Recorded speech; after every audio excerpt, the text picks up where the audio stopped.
তুমি নবী মানুষ, কি প্রশ্ন করলা? তোমার বিশ্বাস হয় না? আওয়ালাম তুমিন, আল্লাহ তুমি নাকি মৃতকে জীবিত করো, কেমন করে করো একটু দেখাও তো। আল্লাহ বলে, ইব্রাহিম এটা কেমন কথা? আওয়ালাম তুমি নবী মানুষ, কি প্রশ্ন করলা? তোমার বিশ্বাস হয় না? আওয়ালাম তুমিন, বিশ্বাস হয় না? তুমি তো নবী, যেন নবী নও, তুমি খলিল, তোমার বিশ্বাস হয় না? এটা কেমন প্রশ্ন? সাইয়েদনা ইব্রাহিম বললেন, বালা, বিশ্বাস হয়, ওয়ালাকিন লিয়াতমাইন্না কলবি, কিন্তু দেখলে ভাল লাগবে।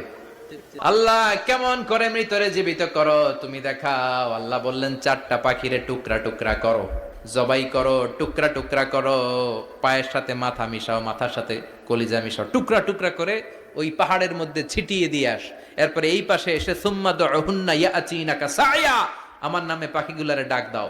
উনি এই পাশে এসে আল্লাহর নামে টুকরো টুকরো করে ছিটিয়ে দিয়ে আসা পাখিগুলোর ডাক দিতে দেরি মুহূর্তে পায়ের সাথে মাথা, মাথার সাথে বডি লাগে জীবিত হয়ে পাখিগুলো দৌড়ে সাইয়েদনা ইব্রাহিমের কাছে চলে এসেছে। আল্লাহ তাআলা